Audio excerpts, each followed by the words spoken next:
Alhamdulillah nahmaduhu wa nasta'inuhu wa nastahdi ilayhi wa na'udzu billahi min shururi anfusina wa min sayyiati a'malina may yahdihillahu fala mudilla lahu wa may yudlil fala hadiya lahu. Allahumma salli wa sallim wa barik ala abdika wa rasulika Muhammadin wa ala alihi wa sahbihi wa man tabi'al huda ila yaumiddin, amma ba'd. Hadirin hadirin rahimakumullah, jamaah salat Jumat yang semoga Allah Subhanahu wa taala berikan taufik, rahmat dan hidayahnya senantiasa. Salawat dan salam kita curahkan kepada beliau Nabiullah Muhammad sallallahu alaihi wasallam,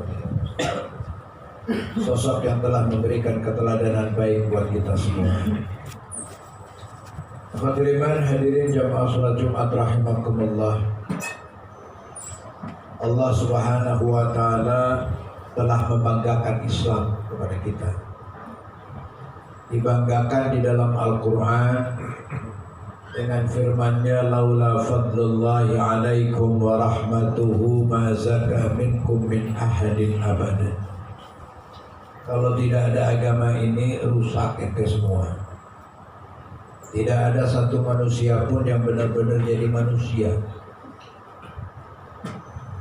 Kemudian dalam ayat lain Allah Subhanahu wa taala juga telah membuktikan argumen kebanggaannya itu dengan firman yang lain. Yang pertama Allah katakan, wadhkuru ni'matallahi alaikum. Coba kau syukuri nikmat Allah atas kalian. Dan nikmat yang paling agung, yang paling besar adalah nikmat Allah turunkan kepada kita dinul Islam. Sehingga dikatakan, wadhkuru ni'matallahi alaikum idh kuntum a'da'an. Ingat, tatkala belum ada Islam, kalian manusia isinya bermusuhan. Tapi begitu datang Islam, fa asbahtum bi ni'matihi ikhwanan. Kamu ngerti apa itu artinya rukun damai, ngerti harus bagaimana menghormati orang lain dan lain sebagainya. Tapi kemudian Islam tetap menjadi fitnah dalam kehidupan umat manusia. Islam dituduh sebagai aliran keras, radikal, teroris, membahayakan. Nah, ini adalah fitnah besar. Fitnah yang dilakukan oleh orang-orang yang telah terrasuki oleh godaan setan. Kenapa demikian? Ya begitulah. Setan tidak pernah akan berhenti menggoda manusia karena ada dendam kesumat yang dialami oleh iblis laknatullah alaihi. Nah, dendam iblis ini panjang lebar. Yang pertama, iblis diberikan oleh Allah umur sampai akhir zaman. Maka di sepanjang umurnya, sebagaimana sumpah iblis kepada Allah, la aghwiyannahum ajma'in, kami akan goda seluruh manusia, wala tajidu aktsaruhum syakirin, sampai enggak banyak orang yang bisa beriman, orang yang syukur kepada Allah. Jadi gerakan iblis adalah meminimalisir orang yang Islam, orang yang beriman. Caranya banyak, tipu dayanya banyak. Kalaulah tidak membuat orang tadi murtad meninggalkan Islam, setidak-tidaknya orang tadi tidak memakai Islam. Makanya ada 3 prototipe yang Allah ungkapkan di dalam Al-Quran orang yang anti-Islam. Yang pertama, al-kafirun. Makanya disenyalakan oleh Allah, man lam yahkum bima anzalallah fa ulaika humul kafirun. Orang yang tidak mau berhukum kepada Allah, nolak mentah-mentah, bahkan anti dengan sangat-sangat antinya, itu mereka adalah orang-orang kafir. Tetapi ada lagi Orang yang profil atau casing muslim, namanya bisa jadi Muhammad Daud Ibrahim Musa, nama 4 nabi dia pakai, tetapi dia juga menolak hukum Allah Subhanahu wa taala. Nah, orang yang semacam ini dinamakan zalim. Nah, ini kebanyakan adalah kita, orang Indonesia. Mereka beragama Islam, namanya nama nabi, sandangnya kiai, nah tapi tetap menolak hukum Allah Subhanahu wa taala untuk disyariatkan atau untuk diterapkan menjadi hukum positif. Nah, orang yang semacam itu dinamakan zalim. Wa man lam yahkum bima anzalallah fa ulaika humuz zalimun. Orang yang enggak mau menerima atau tidak mau menegakkan hukum Allah, dia zalim. Ya, orang zalim ini mengatakan cukup hukum yang lain. Makanya dulu Pancasila harga mati, sekarang Pancasila diutak-utik. Padahal tanpa diutak-utik saja itu memang harus dirubah kepada Islam. Nah, jadi prototipe ini yang ketiga kata Allah, faulaika humul fasikun. Orang-orang fasik ini dia tahu kebenaran Islam, bahwa Islam itu sempurna, mampu memberikan kontribusi maksimal kepada kepentingan kehidupan dan mampu juga menjadi solusi atas semua permasalahan yang dihadapi. Tetapi mereka tidak mau memakai itu atau belum bisa berjuang untuk memperjuangkan itu, atau memaklumi sudahlah apa yang ada, yang penting kita damai, kita tentrem. Nah, orang yang semacam itu dinamakan fasik oleh Allah Subhanahu wa taala, sehingga dikatakan man lam yahkum bima anzalallah fa ulaika humul fasikun. Orang yang tidak mau menerapkan hukum Allah karena menganggap belum penting, belum perlu, belum waktunya. Nah, itu dinamakan fasik mereka itu. Nah, 3 golongan ini semuanya masuk ke neraka. Kafir jelas masuk neraka, a'tadna lahum adzab jahannam. Dijanjikan oleh Allah bagi mereka itu siksa api neraka jahanam. Untuk orang zalim masuk neraka juga. Orang fasik itu orang yang rusak. Dia sholat juga ke masjid, masuk neraka kalau menolak hukum Allah Subhanahu wa taala. Karena di dalam Al-Quran disebutkan juga orang yang fasik. Fama'wahumun nar kullama aradu ayakhruju minha u'idu fiha. Seringan-ringannya siksa neraka itu bagi orang fasik.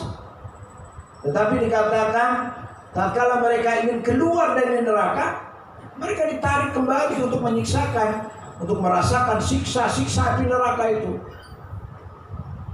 Nah, ikhwatul iman rahimakumullah, maka orang yang dijamin masuk ke dalam surga adalah orang yang beriman.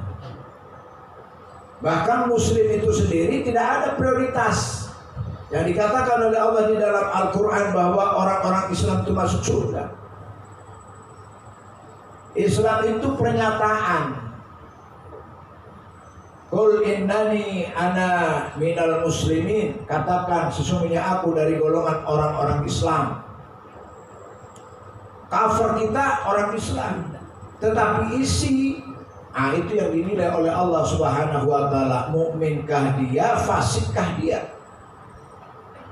Jadikah dia orang beriman atau tidak? Di dalam Al-Quran Allah Subhanahu wa taala nyatakan, wa qalatil a'rabu amanna. Datang orang-orang Arab Badui kepada Nabi, kami beriman ya Rasulullah. Kemudian Nabi mengatakan, lam tu'minu walakin qulu aslamna. Kamu belum beriman, kamu baru menyerah saja. Walamma yadkhulul iman fi qulubikum, karena hati kamu belum diketahui kamu ini bisa loyal kepada Islam atau memang mudzabdzabin, kadang-kadang ikutan yang enak-enak atau menolak tatkala ada kesusahan di dalam agama Islam. Nah, ini hari ini kebanyakan orang Islam itu demikian. Islam diterima saat yang dirasa untuk kepentingan hidupnya itu yang nikmat-nikmat. Urusan harta peninggalan orang tua yang meninggal, pakai Islam. Kebetulan dia anak laki-laki. Karena di dalam Islam anak laki-laki dapat 2 motor. Pakai hukum waris. Karena saya harus dapat 2 di sini. Enak buat dia pakai Islam. Tatkala tentang perkawinan boleh 2, 3, 4 pakai Islam. Enak buat dia. Tapi tatkala harus membela Islam, dia berkata, nanti dulu, karena baiti auratun, rumah saya belum ada yang jaga, keluarga saya belum ada jaminan, pekerjaan saya nanti bagaimana? Tatkala disuruh membela Islam. Padahal Rasulullah SAW menyatakan dalam bangunan Islam ini ada atap. Akidah itu sebagai asas, fondasi daripada Islam. Syariat itu sebagai batang tubuh daripada Islam. Ada tiang, ada dinding dan sebagainya. Tapi tatkala atap daripada Islam itu, Rasulullah mengatakan ad-da'wah wal jihad. Dakwah dan jihad itu adalah atap Islam, naungan Islam, sarabul Islam. Islam tanpa ada dakwah tidak berkembang. Dan Islam tidak tanpa ada jihad mempertahankan eksistensi Islam, maka Islam akan hilang. Maka dari itu umat Islam ada kewajiban utama untuk mempertahankan Islam sebagai eksistensi sistem yang paripurna dan sempurna, dan juga untuk mengadakan atau untuk melaksanakan jihad dalam rangka mempertahankan Islam itu tadi. Maka dari itu dakwah dan jihad tidak boleh lepas dari Islam. Bahasa lainnya amar ma'ruf nahi munkar. Amar ma'ruf itu dakwah, nahi munkar adalah jihad fi sabilillah. Dan ini hukumnya wajib.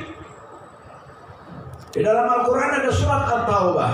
Surat At-Taubah itu artinya taubat. Taubatnya ini taubat orang yang ketinggalan ikut berperang membela agama Allah. Dan orang yang tidak mau ikut membela agama Allah ini, Masya Allah, itu tergolong kepada orang-orang yang fasik, zalim, dan kafir tadi. Nah, ikhwatul iman rahimakumullah, Islam adalah harga mati buat kita mestinya. Maka setiap muslim, Islam itulah yang harus diprioritaskan untuk dievaluasi, dikaji, dipertimbangkan, dipelihara, kemudian diatur, dipertahankan, diperjuangkan, dan seterusnya. Bukan masalah perusahaan, bukan masalah keuangan, bukan masalah kesehatan. Itu dampak daripada eksistensi Islam. Tatkala Islam tidak terbangun secara bagus dan eksis, dampaknya luar biasa kepada kemaslahatan kehidupan kita. Karena ini akidah. Tapi orang yang tidak memahami Islam sebagai akidah, ya buat apa dia masuk Islam? Allah tidak membutuhkan keislaman mereka. Jangan salah, Allah tidak butuh keislaman kita. Seandainya seluruh isi bumi ini kafir sekalipun tidak mau memakai Islam, maka Allah tidak pernah akan turun derajatnya dari Allah sebagai Tuhan yang Maha Kuasa. Wa yastabdil ba'duhum qauman akharin. Allah gampang, tinggal dimusnahkan ini para murtadin, para kafirin, kemudian Allah bangunkan dengan kaum-kaum yang akharin, yang lain. Dan sejarah kehidupan umat manusia demikian. Kaum Nabi Nuh dimusnahkan semua, bangkit kaum yang lain. Rusak lagi mereka, dimusnahkan semua. Allah putus lagi, Allah bangkitkan kaum yang lain, dan terus menerus. Dan ini sudah terbukti secara ilmiah. Tidak ada orang yang bisa bertahan hidup lebih dari 100 tahun sekarang ini. Mati semua, digantikan dengan generasi baru. Allah tidak butuh keberadaan kita ini, tapi kita yang butuh tentang Islam itu sebagai tindak lanjut kehidupan kita pasca kematian. Itulah yang diungkapkan oleh Allah Subhanahu wa Ta'ala. Kehidupan ini mataul hayat, sebagai keindahan sementara saja. Mataul ghurur, sebagai sirkulasi kehidupan yang sifatnya sangat-sangat sementara. Tapi yang sangat sementara ini menjadi tujuan. Kenapa demikian? Kita tergoda oleh gerakan iblis. Allah Subhanahu wa taala berfirman dalam Al-Qur'an, "Watlu naba'al ladzina ataina ayatina fansalaha minha." Nabi ceritakan kepada mereka itu orang-orang yang telah aku beri ayat-ayat Al-Qur'an, tapi kemudian mereka mengingkari ayat-ayat itu. Fatba'ahu syaitan fakana minal ghawin. Maka setelah itu datang setan kepada mereka, sesat mereka kalau sudah ada setan. Tidak ada yang hebat kalau sudah kena setan. Dan karena apa? Setan itu, iblis, jin, dan lain sebagainya, mereka lebih memiliki kekuatan dibandingkan kita. Makanya fasta'id billah. Kalau tidak ditolong oleh Allah, dibantu oleh Allah, tidak ada manusia yang bisa selamat dari godaan setan. Fasta'id billah. Makanya untuk godaan setan kita disuruh minta tolong kepada Allah. Fasta'id billahi minasyaitonir rajim. Kau minta tolong kepada Allah, berlindung kepada Allah dari godaan setan yang terkutuk. Karena kita tidak mungkin kuat untuk menahan diri dari godaan setan. Minta kepada Allah. Tapi kita tidak pernah mendekati Allah. Kita tidak pernah minta sama Allah. Ya sudah, kesetanan semua. Kalau sudah setan semua di lingkungan kita, Nabi Adam yang Nabi saja tergoda. Makanya jaga diri dari godaan setan. Kenapa? Nah, walau syi'na la rafa'nahu biha, kata Allah. Padahal kalau ente berpegang teguh kepada ayat-ayat Allah ini, la rafa'nahu biha, kami angkat derajat ente, derajat kalian ini dengan ayat-ayat ini. Fansalaha minha. Tapi karena kalian meninggalkan ayat ini dan melepaskan ayat-ayat ini, fa'akhlada ilal ardi, kemudian cenderung kepada kehidupan dunia. Yang dikhawatiri masa depan anak besok kerja apa, masa depan kita besok makan apa, besok tinggal di mana, dunia semua. Tapi tidak pernah khawatir pasca kita dicabut nyawanya oleh Allah akan bagaimana, apa fungsi keturunan kita, anak turunan kita ini buat agama Allah, buat membela Allah, apa? Mereka hanya disetting untuk kemakmuran kehidupan dunia. Kebanyakan kita pada hari ini. Maka itu dikatakan oleh Allah, fa'akhlada ilal ardi fakana minal ghawin. Kalau sudah mereka itu cenderung urusannya dunia, falaisa minallah fi syai'in. Allah angkat tangan, terserah. Maka dikatakan di dalam hadis, capek kita. Wa minan nas, dan di antara manusia ada yang mereka itu kemudian kerjanya itu dibiarkan oleh Allah Subhanahu wa taala. Ya fa'allahu barakatan min kasbihim. Allah mencabat barokah, mengangkat barokah daripada kerja mereka. Capek kita urusan dunia kita. Yang dagang dari pagi sampai siang sampai sore urusan dagang aja. Mending dagangnya barang-barang hebat. Gorengan dibolak-balik dari pagi sampai malam. Gorengan bertahun-tahun. Di mata manusia biasa-biasa saja, bahkan di mata manusia hina, belum tentu di mata Allah. Masya Allah. Nah, ini kerugian besar buat kita. Maka di era yang semacam ini rugi besar kalau setiap kita tidak kembali back to basic, kembali kepada basis utama kita. Apa? Allah Subhanahu wa taala berfirman, ya, fa'akim wajhaka lid-din hanifan. Kamu coba tegakkan, luruskan wajah kamu, pendirian kamu, prinsip kamu dalam agama ini. Fitratullah allati fatarallahu 'alaiha wa fatarun nas 'alaiha. Inilah eksistensi dasar Allah menciptakan Anda, menciptakan kita, karena Allah sudah bekali dengan konsep, panduan, jugla, sistem, yaitu Islam. Dan Islam inilah fitrah daripada kejadian manusia. Manusia tanpa Islam dia tidak perlu dihidupkan oleh Allah Subhanahu wa taala. Jadi Allah menghidupkan kita karena Allah sudah memiliki panduannya untuk kita hidup di muka bumi ini. Maka dari itu orang yang tidak kembali kepada Islam rugi besar. Dia akan mengalami kerugian yang panjang, bahkan bukan sekedar di dunia, di akhirat yang tanpa batas. Naudzubillah wa naudzubillah.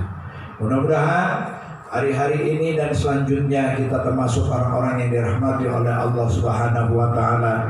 Dibangun kesadaran kita untuk kembali mengevaluasi, merevitalisasi sebagaimana Benarkah keimanan yang ada di dalam diri kita?